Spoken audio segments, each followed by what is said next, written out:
Uwi na tayo guys. Buti huminto yung ulan.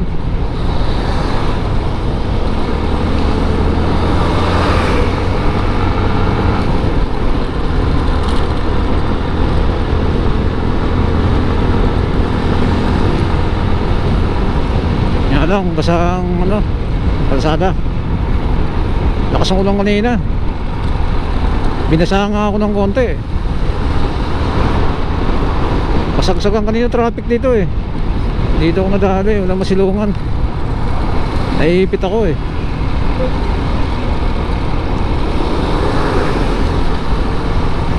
Buti lumuwag-luwag na.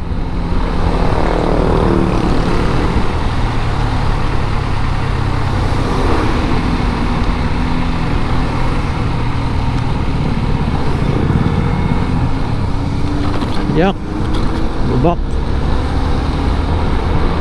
Kaya yan, minor lang na lubak. Hindi kagaya ng papuntang Tikaw. Yan sa Andaya Highway, nako po, lalaki. Hindi bukol, lalim. Mga kabatya.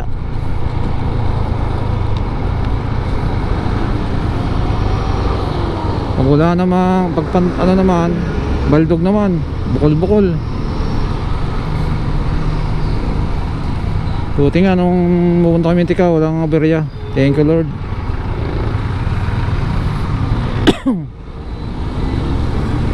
Isa lang pala yung papunta lang kami sa may Gumaka. Kanon pa ng konting aberya doon. Simplang yung PCX. Ang lakas ang gravity doon. Yan sa may, kung dadaan ko yung guys dyan sa may Gumaka bypass, malakas ang gravity dyan. Parang nangihigop na ang power ng motor. Parang pigil na pigil ang takbo eh. Tapos biglang mahina. Nalubot nga ako dyan eh. Naubos yun, drain yung battery. Umabot na lang ng 8% yata yun, o 5% nakahinto. Tapos naka-andar naman. Nakaw, ito na sinasabi ko. Okay, natrapok na. Ano ba nangyari? Bakit nagkumpula naman dito? Nagkumpula na naman. Ano kaya?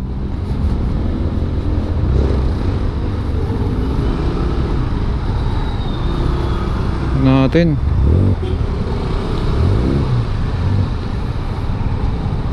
Nagkumpulan. Naku, parang may nangyayari hindi maganda.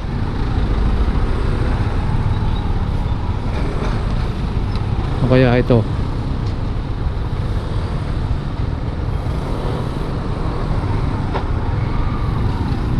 Ako?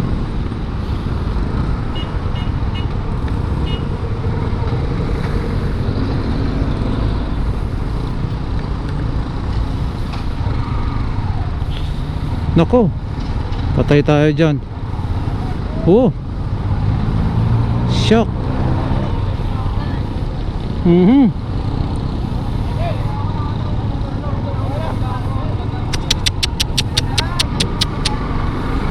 Nangyari dito, aksidente. Banggaan yung dalawang motor.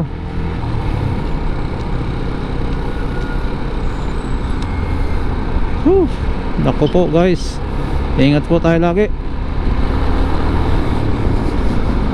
Ba yun?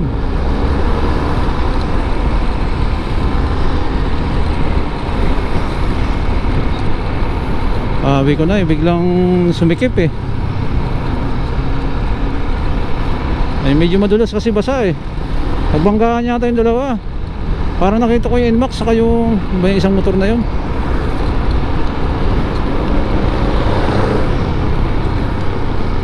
Duguan yung isa naka-helmet, nakahiga. Hindi ko alam kung grabe ba ang tama o ano.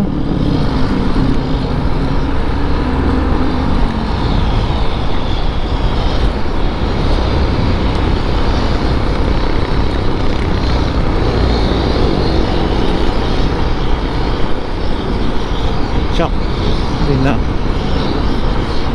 Kaya dapat talaga pagdating sa kalsada, huwag masyadong kung marurot yun sa tama lang ba, open. Pero pag ganito ang sitwasyon ng kalsada, ba't maaari alalay lang.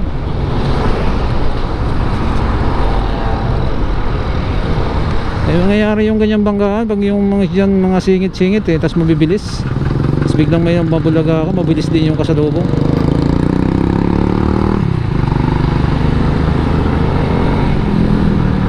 Talaga namang ko lang paano nagbanggaan yun, luwag-luwag ng kalsada.